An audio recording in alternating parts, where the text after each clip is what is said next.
Hello viewers, அனைவருக்கும் இந்தியாவின் கிராமத்துல பயங்கரமான ஒரு தொழிற்சாலை இருந்திருக்கு. அதுவும் அது ஒரு பாழஞ்சு தொழிற்சாலை. அந்த தொழிற்சாலை இடிஞ்சு போய் பாழஞ்சு போயிருக்கு. அந்த தொழிற்சாலைக்கு முன்னாடி ஒரு நாய் நின்று, அந்த நாய் கடந்த 3 வருஷமா பயங்கரமா கத்திட்டு இருக்கு. அங்க உள்ள மக்கள் ரொம்ப டிஸ்டர்ப் ஆகுறாங்க. அந்த பகுதிக்கு பக்கத்துல ஒருத்தர் கடை வச்சிருக்காரு. அவர் சொல்றாரு, இந்த நாய் கடந்த 3 வருஷமா குலைச்சிட்டு இருக்கு, அதுவும் மூடப்பட்ட இந்த தொழிற்சாலையை பார்த்து குலைச்சிட்டு இருக்குன்னு சொல்றாரு. ரொம்ப டிஸ்டர்ப் பண்ணிட்டு இருக்கு அப்படின்னு அவர் சொல்றாரு. இப்பதான் இன்னொருத்தர் சொல்றாரு, இதுல ஏதோ ஒரு பிரச்சனை இருக்கு, இந்த தொழிற்சாலையில ஏதோ ஒரு விஷயம் இருக்குன்னு நினைக்கிறேன், அதனாலதான் இந்த நாய் கத்துது அப்படின்னு அவங்க சொல்றாங்க. இப்ப அவரும் சரி அப்படின்னு போலீஸ் போன் பண்றாரு. ஆனா அதுக்கு பிறகு நடந்ததுதான் இந்த ஒட்டுமொத்த கிராமத்தையும் உழுக்குச்சு. சரி, என்ன நடந்தது அப்படின்றதா இந்த வீடியோல பார்க்க போறோம். அது இந்தியாவுக்கும் பங்களாதேஷுக்கும் எல்லை பகுதி. அந்த எல்லை பகுதியில மிகப்பெரிய ஒரு பாழடைஞ்ச பில்டிங் இருக்கு, பாழடைஞ்ச ஒரு தொழிற்சாலை. அதாவது துரு பிடிச்ச கம்பி, கேட்டு, அதே போல பாசம் பிடிச்ச சுவர் அப்படின்னு அந்த தொழிற்சாலை முழுவதும் இடிஞ்சு சிதலமடைஞ்சிருக்கு. சுத்தமா மூடி சீல் வந்து வச்சிருக்கு. ஆனா அதே இடத்துல அங்க ஒரு நாய்க்குட்டி வந்து அமர்ந்திருக்கு. அந்த நாயை பார்த்து எல்லோரும் எரிச்சல் ஆகுறாங்க.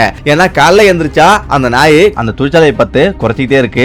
அதனால பல பேரும் அந்த நாயை பார்த்து கோவப்படுறாங்க. இப்ப அந்த நாயை கல் எடுத்து அடிப்பாங்க, அது ஓடும், கொஞ்ச நேரத்துல வந்து திரும்பவும் குறைக்கும். இப்ப நிறைய பேரும் நிறைய விதமா பேசுறாங்க. இந்த நாயோட தொல்லை கடந்த சில மாதங்களா தாங்க முடியல. இப்ப என்ன பண்றது தெரியாம அவங்க கல் எடுத்து அடிக்கிறாங்க, தாக்குறாங்க. சில பேரு சுடுதண்ணியவும் ஊத்துறாங்க. இப்படி பல பேரும் அங்க உள்ளவங்க எல்லாருமே அந்த நாயை அடிச்சு துரத்துறாங்க. ஏன்னா அந்த நாய் குறைச்சிட்டு இருக்கிறது அங்க உள்ள மக்களிடம் பெரும் அதிர்ச்சியா இருந்திருக்கு. அங்க கடைகள் வந்துருச்சு, ஏகப்பட்ட வீடுகள் வந்துருச்சு. இது அந்த மக்களுக்கு பெரிய டிஸ்டர்ப் ஆகுது. இது ஒரு வாரம் 2 வாரம் பாக்குறாங்க, சீக்கிரமா போயிட்டு நினைக்கிறாங்க. ஆனாலும் 3 மாசம் கடந்தோம் இந்த நாய் தொடர்ந்து குறைச்சிட்டே இருக்கு. தினந்தோறும் காலையில அந்த மக்கள் வந்து பார்ப்பாங்க. இப்ப கடந்த 3 வருஷமா இதே தொல்லை தாங்க முடியல அப்படின்னு அந்த மக்கள் எல்லோருமே எரிச்சலா வராங்க. ஆனா அந்த நாய்க்குட்டி இரவு பகல் பாராம நடுங்கிட்டே படுத்திருக்கு. அது எலும்பு தொலுமா மாறிடுச்சு. ஆனா அந்த தொழிற்சாலையோட வாயில்ல வாசல்ல ஷேரா வச்ச கண்ணு எடுக்காம பார்த்துட்டே இருக்கு. அடிக்கடி குறைச்சிக்கிட்டே இருக்கு. இந்த நாய்க்கு வெறி பிடிச்சு சொல்றாங்க. இது இருக்கிறதும் நல்லது இல்லைன்னு சொல்றாங்க.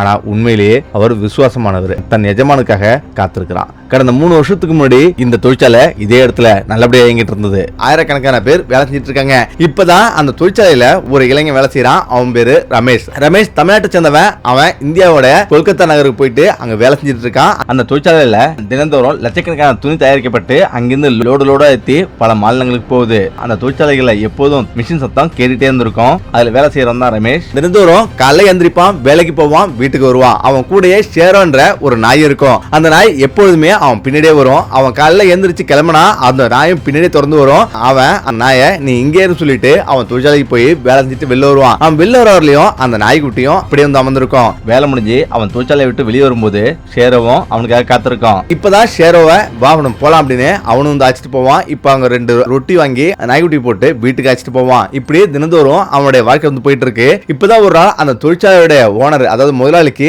மிகப்பெரிய ஒரு பிரச்சனை வந்துருச்சு. அது ஒரு அரசு நிலம். அரசு நிலத்துல அவர் வந்து ஃபேக்டரி வந்து வச்சிருக்காரு. இப்பதான் வாடகை சரியா நீங்க ஒப்படைக்கல, அதனால தொழிற்சாலைக்கு சீல் வைக்கப்படும் அப்படின்னு நோட்டீஸ் வந்தது. பெரும் ஒரு கடன் பிரச்சனை மாட்டிக்கிறாரு. பேங்கிடம் அவர் கோடிக்கணக்கான ரூபாய் கடன் வாங்கியிருந்தாரு. அவரால் கடன் அடைக்க முடியல. இந்த வங்கியும் அந்த ஃபேக்டரியை கையகப்படுத்துறதா அறிவிச்சிடுறாங்க, நோட்டீஸ் அனுப்பிடுறாங்க. இப்ப அவர் வேற வழி இல்ல, தொழிற்சாலை எடுத்து மூடிடுறாரு. இப்ப தொழிற்சாலையில இன்னையோட வேலை முடிஞ்சது, இதுக்கு அப்புறம் அவங்க ஊருக்கு அவங்க போயிடுங்க அப்படின்னு தொழிற்சாலை முதலாளி அவர் அறிவிச்சிருக்காரு. ரமேஷுக்கு துக்கம் தாங்க முடியல. ஏன்னா கடந்த 10 வருஷமா அந்த தொழிற்சாலையில தான் வேலை செஞ்சுட்டு இருக்கான். இப்பதான் அவன் வீட்டுக்கு வரான், படுத்திருக்கான். படுத்திருந்து பலதமா யோசிக்கிறான். அவனுடைய மம்முட்டி, அவனுடைய ஜாமான்லாம் தொழிற்சாலையில இருக்கு. சரி, நம்ம போய் நம்ம தொழிற்சாலையில ஜாமான்லாம் எடுத்துட்டு வரலாம் அப்படின்னு திரும்ப புறப்பட்டு இரவு 11 மணிக்கு போறான். ஆனா அங்க போயிட்டு அவனுடைய ஜாமான்லாம் எடுக்கிறான். ஆனா திடீர்னு அங்க ஏதோ சத்தம் கேக்குது. இப்பதான் அவன் காதை வச்சு கேட்கிறான். அங்க பக்கத்துல பின்னாடி ஏதோ நிறைய மனிதர்களோட சத்தம் கேக்குது. ஒண்ணுமே அவனுக்கு புரியல. இந்த இடத்துல தான் அவன் நல்லா உத்து கவனிக்கிறான். அங்க ஒரு ஓட்டருக்கு உத்து பாக்குறான். அப்பதான் ஒரு 10-20 பேரு ஏதோ மூட்டைகள் தூக்கி வெளியே வந்துட்டு இருக்காங்க. இப்ப அவனுக்கு ஒண்ணுமே புரியல, என்னவா இருக்கும் அப்படின்னு அவன் பலதமா வந்து யோசிக்கிறான். இப்ப அவன் கூட ஷேரோவும் அமர்ந்திருக்கு. இப்ப ஷேரோவை பார்த்து, நீ ஒரு நிமிஷம் இங்கே இரு, நான் வந்து என்ன நடக்குதுன்னு பார்த்துட்டு வரேன் அப்படின்னு அவன் எட்டி பாக்குறான். அப்பதான் அங்க பல விதமான போதைப் பொருள், அதாவது கஞ்சா, அபின், போதை ஊசி அப்படின்னு அவனுடைய கடத்தல் பயங்கரமா இருக்கு.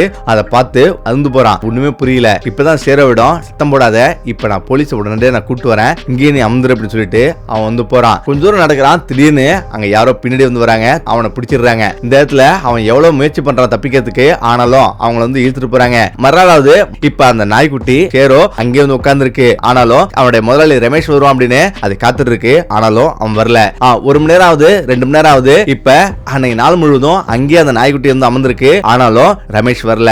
இப்பதான் 1 நாளாவது 2 நாளாவது அந்த நாய் எங்கேயுமே வரல. இல்ல கிடைக்கிற ரொட்டி எல்லாம் சாப்பிட்டுட்டு அங்கேயே வந்து தண்ணி எல்லாம் குடிச்சிட்டு அங்கேயே உட்கார்ந்து இருக்கு. அடிக்கடி அந்த தொழிற்சாலையை பார்த்து குறைச்சிட்டே இருக்கு. எல்லாருமே அடிச்சு அந்த நாய் ரொம்பவே வந்து கஷ்டப்படுத்திருக்காங்க. மேலெல்லாம் காயங்களா இருக்கு. இப்ப 1 மாசம் ஆகுது, 2 மாசம் ஆகுது. ஆனாலும் ரமேஷ் வரல. அந்த நாய்க்குட்டி அங்கிருந்து நகரவே இல்ல. ஆனாலும் குறைச்சிட்டே இருக்கு. அங்க உள்ள மக்களுக்கு ரொம்பவே கோபம் வருது. இந்த நாயா இங்க இருந்து கத்திட்டு இருக்கு அப்படின்னு பல பேரும் கல்லெடுத்து அடிக்கிறாங்க.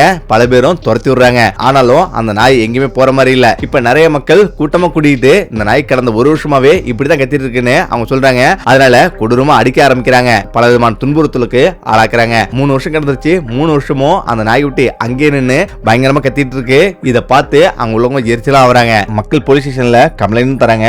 ஆனாலும் போலீசார் வந்தும் அந்த நாயை அகற்ற முடியல. எங்க கொண்டு வந்து விட்டாலும் அது திரும்பவும் வந்துருது. இப்பதான் காப்பாத்து விடுறாங்க. காப்பாத்து விட்டாலும் 2 மாசம் கழிச்சு திரும்பவும் அதே இடத்துக்கு வந்துருது. இப்பதான் அந்த கிராமத்துக்கு ஒரு இன்ஸ்பெக்டர் வராரு. அவரு பேரு அர்ஜுன். தொழிற்சாலைக்கு பக்கத்துல தான் போலீஸ் ஸ்டேஷன் இருக்கு.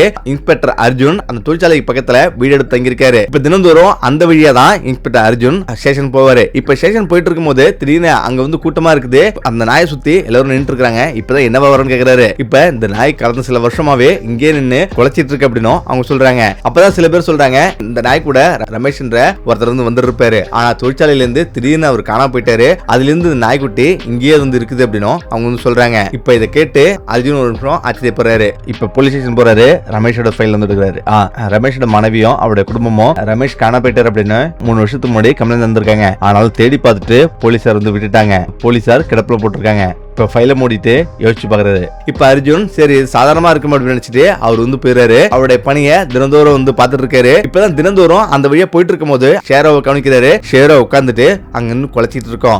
சில நேரத்துல குலைச்சிட்டு இருக்கோம், சில நேரத்துல அங்கேயும் ஓடிட்டு இருக்கோம். இதை கவனிச்சிட்டு இருந்தவரு 3 நாள் கழிச்சு அவருக்கு தூக்கம் வரல. எதுக்கு அந்த நாய்க்குட்டி அங்க வந்து குலைச்சிட்டு நிக்கணும்? ஏதாவது காரணம் இல்லாம ஒரு நாய்க்குட்டி 3 வருஷம் அங்க வந்து குலைச்சிட்டு இருக்காது. இதுல ஏதோ ஒரு விஷயம் இருக்குன்றத அவர் நல்லாவே புரிஞ்சுக்கிறாரு. இப்பதான் இரவு 2 மணி ஆகுது. அவருக்கு தூக்கம் வரல. மறுநாள் எந்திரிச்சு அந்த நாயிடம் போறாரு. அந்த நாய்க்குட்டிய உத்து பாக்குறாரு. சேரோ ஏதோ இயக்கத்தோட அந்த ஃபேக்டரியை பார்த்துட்டு இருக்கு. இப்பதான் பிஸ்கட் வாங்கி அந்த நாயிடம் போறாரு. பிஸ்கட் சாப்பிட்டுட்டு திரும்பவும் அந்த ஃபேக்டரியை பார்த்துட்டு இருக்கு. 3 வருஷமா ஏன் இந்த நாய்க்குட்டி இதே இடத்துல இருக்கணும்னு பல விதமா யோசிக்கிறாரு. இப்பதான் அவர் நினைக்கிறாரு இந்த தொழிற்சாலையில அப்படி என்னதான் இருக்கு, இதை கண்டுபிடிக்கணும் அப்படின்னு அவர் நினைச்சிட்டு உடனடியாக ஸ்டேஷன் போறாரு. மீட்டிங் போட்டு அவர் வந்து பேசுறாரு. அந்த தொழிற்சாலை உள்ள ஏதோ மர்மமான விஷயம் இருக்கு, அதை நம்ம கண்டுபிடிக்கணும் அப்படின்னு அவர் சொல்றாரு. இப்ப சரி அப்படின்னு அந்த மேலதிகாரிகளும் சரின்னு சொல்லிடுறாங்க. அந்த தொழிற்சாலையோட முதலாளி யாருன்னு பல பேர்கிட்ட விசாரிக்கிறாரு. போன் நம்பர் கிடைக்குது. ஆனாலும் போன் பண்ணா அவர் ஆளு ஊர்ல இல்லன்னு சொல்றாங்க. இப்பதான் அந்த தொழிற்சாலையோட பூட்டை உடைச்சிட்டு உள்ள போக முடிவு பண்றாங்க. மறுநாள் விடிஞ்ச பிறகு அந்த தொழிற்சாலை ஓபன் பண்ணி எல்லாருமே உள்ள போய் தேடி பாக்குறாங்க. ஆனாலும் அவங்க தேடினத்துல எந்த ஒரு விஷயம் கிடைக்கல. எல்லாமே அந்த துணிகளோட மூலப்பொருளும் அங்க ஏற்கனவே தொழிற்சாலை அமைச்சிருந்து அந்த தொழிற்சாலை உள்ள உற்பத்தி பொருள் மட்டும் தான் இருக்குது. அவங்களால வேற எதுவுமே கண்டுபிடிக்க முடியல. இப்ப அவங்க வந்து எல்லா இடங்களும் தேடி பாக்குறாங்க. இப்ப அந்த ஷேரோனாயும் உள்ள வந்து போகுது. உள்ள போயிட்டு ஏதோ ஒரு செவுத்தை பார்த்து குறைச்சிக்கிட்டு இருக்கு. இப்ப அந்த நாய்க்குட்டி ஷேரோவை பாக்குறாரு. சரி உனக்கு நான் உணவு விடுறேன் வா அப்படின்னு அந்த நாய்க்குட்டி அழைக்கிறாரு. சரி வாங்க போலாம் அப்படின்னு அந்த நாய்க்குட்டி வந்து அழைச்சிட்டு வந்துடுறாரு. வந்த பிறகு அவருக்கு பல விதமான யோசனை வந்து இருக்குது. அவர் படுத்திருக்காரு. இப்ப அந்த நாள் முழுவதும் என்ன காரணமா இருக்குன்னு யோசிச்சுட்டு வந்திருக்காரு. ஆனாலும் அவருக்கு ஒரு விஷயம் மட்டும் ஞாபகம் இருக்கு. அந்த நாய்க்குட்டி ஏதோ ஒரு சுகத்தை பார்த்து குறைச்சது மட்டும் ஞாபகம் இருக்கு. சரி போக சரியாயிடும் அப்படின்னு நினைச்சிட்டு அவர் படுத்துங்கிறாரு. இப்ப இரவு 10 மணிக்கு எழுந்து பாக்குறாரு. அந்த நாய்க்குட்டியை காணோம். எங்க போயிருக்கும் அப்படின்னு தேடிட்டு போறாரு. தொழிற்சாலைக்கு முன்னாடி அந்த நாய்க்குட்டி நின்று இருக்கு, குறைச்சிட்டு இருக்கு. இப்பதான் சரி உள்ள என்னதான் நடக்குது பாப்போம் அப்படின்னு உள்ள வந்து போறாரு. ஒரு சூரை பார்த்து அந்த நாய்க்குட்டி குறைக்குது. இப்ப அந்த சூரை பாக்குறாரு. அந்த சூத்துல காதை வச்சு பாக்குறாரு. ஒரு இடத்துல ஏதோ சத்தம் வர மாதிரி இருக்கு. நல்லா காதை வச்சு கேக்குறாரு. அந்த பகுதிக்கு அடியில ஏதோ சத்தம் வருது. இப்பதான் அவர் உணர்றாரு இந்த தொழிற்சாலைக்கு அடியில ஏதோ ஒன்று நடக்குது. அது என்னன்னு தெரிஞ்சுக்கணும் அப்படின்னு அவர் வந்து காதை வச்சு பாக்குறாரு. யாரோ மனிதர்கள் நடமாடுற மாதிரியும் எங்கேயோ போற மாதிரி இருக்கு. இப்ப வந்து சைடுல ஒரு ஓட்டை இருக்கு. அந்த ஓட்டை வழியா கவனிக்கிறாரு. 4-5 பேரு அங்க ஏதோ போற மாதிரி இருக்கு. ஒத்து கவனிக்கிறாரு. அதுல யாருமே இந்திய மொழி பேசல. எல்லாமே ஆப்பிரிக்க மொழி, வங்கதேச மொழி அப்படின்னு வேற்று மொழி பேசுறாங்க. இப்பதான் சரி அப்படின்னு திரும்பவும் அந்த நாய்க்குட்டி அழைச்சிட்டு திரும்ப அவர் வீட்டுக்கு போறாரு. இப்ப மறுநாள் எழுந்திருச்சு அவர் பெரிய ஒரு மீட்டிங் போறாரு. இந்த மாதிரி ஒரு விஷயம் அந்த தொழிற்சாலையில் வந்து இருக்கு, அங்க ஏதோ நடந்துட்டு இருக்கு, அதை நம்ம திட்டமிட்டு பிடிக்கணும் அப்படின்னு அவர் சொல்றாரு. எல்லாருமே சரின்னு சொல்றாங்க. இப்பதான் அந்த தொழிற்சாலையோட மொத்த வரைபடத்தை எடுத்து பாக்குறாங்க. அது பங்களாதேஷுக்கும் இந்தியாவுக்கும் நடுவுல ஒரு எல்லை பகுதின்னு தெரிய வருது. இப்ப நம்ம வந்து ஒரு நிமிஷம் தாமதிக்காம நான் சொல்ற பாதைகள்ல எல்லோருமே வந்து ரெடியா வந்து இருக்கணும். தொழிற்சாலைகள்ல 4 பாதை வந்து இருக்குது. அந்த 4 பாதையில 2 பாதையை வந்து சுத்தமா மூடிட்டாங்க. அந்த 2 பாதையில் தான் ஏதோ நடந்துட்டு இருக்கு அப்படின்னும் அவர் சொல்றாரு. உடனடியா அந்த தொழிற்சாலைக்கு ஒரு பெரிய போலீஸ் டீமே வந்து இறங்குது. எல்லா பக்கமும் சுத்தி வளைக்கிறாங்க. அங்க கவனிக்கிறாங்க, மிகப்பெரிய ஒரு சுரங்கப்பாதை போகுது. இப்ப அந்த சுரங்கப்பாதையில போயிட்டு மொத்த போலீஸ் டீமும் எல்லாமே வளைச்சிடுறாங்க. அங்க ஒரு 30-40 பேரு மனிதர்கள் வந்து இயங்கிட்டு இருக்காங்க. அது எல்லாமே கடத்தல் கும்பல், அதாவது போதைப் பொருளை கைவசம் வச்சிருக்காங்க. அவங்களும் துப்பாக்கி வந்து வச்சிருக்காங்க. இப்ப அங்க துப்பாக்கி சேர்ந்த பலமா நடக்குது. இந்தியாவோட போலீஸ் 50-100 பேருக்கு மேல சுத்தி வந்து வளைச்சிட்டாங்க. இப்ப வேற வழியே இல்ல, நம்ம சிக்கிட்டோம் அப்படின்னு அவங்க எல்லாருமே சரணடைறாங்க. அந்த சரணடைஞ்சதுல ஒருத்தர் தான் அந்த தொழிற்சாலையோட முதலாளி. அப்பதான் வந்து அவங்க பல விதமா வந்து விசாரிக்கிறாங்க. இப்பதான் இந்த தொழிற்சாலை என்னுடையதுதான், ஆனாலும் எனக்கு வந்து வருமானம் சரியா வந்து வரல.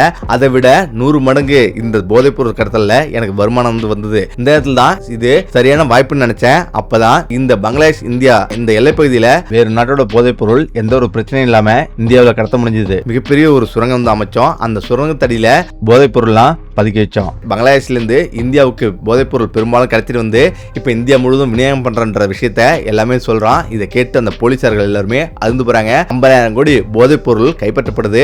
அவங்களிடம் விலையுயர்ந்த அபின், போதை ஊசி, இது போன்ற விலையுயர்ந்த பொருட்கள் கையில வந்து வச்சிருக்காங்க. இப்ப அந்த சுரங்கம் முழுவதும் இப்ப சோதனை செய்யறாங்க. மேலும் தட்டி பாக்குறாங்க. அங்க ஒரு சுரங்கம் போகுது. இப்ப அந்த சுரங்கப்பாதை வழியா நடந்து போறாங்க. இப்பதான் அந்த நாய்க்குட்டி ஷேரோவும் அங்க வந்து ஓடி வருது. இப்ப ஓடி வந்து ஒரு இடத்த குறைக்குது. இப்பதான் அங்க வந்து கவனிக்கிறாங்க, அதுல ஏதோ தமிழ் மொழி வந்து எதிர்க்கு. இப்ப போலீசாருக்கு ஒண்ணுமே புரியல. போலீசார் அர்ஜுனுக்கு ஒண்ணுமே புரியல. இப்ப அங்க பக்கத்துல யாராவது தமிழ் பேசுறவங்க இருக்காங்களா அப்படின்னு அவர் கேட்கிறாரு. யாருமே இல்லன்னு தெரியுது. உடனடியா அதை வாட்ஸ்அப்ல போட்டோ எடுத்து அவருடைய தமிழ் நண்பருக்கு அவர் ஷேர் பண்ணி விடுறாரு. இப்ப அவருடைய நண்பர் டிரான்ஸ்லேட் பண்ணிட்டு, இது போல நான் இங்க சிக்கிருக்கேன், என்னை யாராவது காப்பாத்து வருவாங்களா அப்படின்னு நான் கடவுளிடம் வேண்டிக்கிறேன் அப்படின்னு அதுல வந்து எதிர்க்காரு. இப்பதான் ரமேஷ் இன்னும் உயிரோட இருக்கிறது அவங்களுக்கு தெரிய வருது. சரி, இங்கதான் வந்து எங்க இருக்கணும் அப்படின்னு அவங்க சுத்தி சுத்தி பார்த்துட்டு இருக்காங்க. இப்ப அந்த சுரங்கப்பாதை வழியா ஷேரோ நாய் ஓடிட்டு இருக்கு. ஒரு செருப்பு வந்து கிடக்குது. அந்த செருப்பை நாய் கவ்வுது. அந்த செருப்பு எடுக்கிறாங்க. அது வந்து ரமேஷோடது தான். இப்ப திரும்பவும் வந்து அந்த நாய்க்குட்டி ஓடுது. அந்த சுரங்கத்துக்கு வெளியில அது போகுது. அது பங்களாதேஷ் பாதை. உடனடியா பங்களாதேஷ் போலீசாருக்கும் இன்ஃபார்ம் பண்றாங்க. பங்களாதேஷ் போலீசாரும் அங்க வந்து வராங்க. இந்த பெரிய ஒரு பிரச்சனையை எல்லாருமே சேர்ந்து கலந்தாலோசிக்கிறாங்க. உடனடியா ஷேரோவை இப்ப வந்து அழைச்சிட்டு போறாங்க. அங்க ஒரு தனிமையா உள்ள ஒரு வீட்டுல ஷேரோ வந்து குறைச்சிட்டு ஓடுது. இப்பதான் ரமேஷ் அந்த வீட்லயே எலும்பு தோலுமா மெலிஞ்சு போய் கிடக்குறான். ரமேஷ அங்க சிறைபிடிக்கப்பட்டு அங்க வந்து அடைச்சு வச்சிருக்காங்க. போதைப்பொருள் கும்பலிடம் அவன் சிக்கிட்டான். இப்ப அவங்க எல்லை தாண்டி பங்களாதேஷ்ல ஒரு வீட்டுல தனிமையா சிறையில வந்து அடைச்சிருக்காங்க. அவனால சுவாசிக்க மட்டும்தான் ஒரே ஒரு ஜன்னல் இருந்திருக்குது. அவனால வெளியில பார்க்க விட முடியாத நிலைமைக்கு அவங்க வந்து ஆக்கி வச்சிருக்காங்க. இப்ப உடனடியா ரமேஷ் மிக்கிறாங்க. அந்த சேரனாய கட்டி பிடிச்சி அவன் முத்தம் தரான். இப்பதான் ஷேரோவிடம், நீ எனக்கு காத்திருப்பன்னு எனக்கு நல்லாவே தெரியும், என்னை விட நீ தான் புத்திசாலி, உன்னாலதான் நான் உயிர் பிடிச்சிருக்கேன் அப்படின்னும் அதை கட்டி பிடிச்சிட்டு வந்து அழுகுறான். அர்ஜுன் ஷேரோவுக்கு ஒரு பதக்கத்தை வழங்குறாரு. இன்றையில இருந்து இந்த ஷேரோவும் நம்ம கூட சேர்ந்து துப்பறியும் வேலையை செஞ்சிட்டு இருக்கோம் அப்படின்னும் போலீஸ்ல துப்பறியும் வேலையில அந்த ஷேரோவை இணைக்கிறாரு.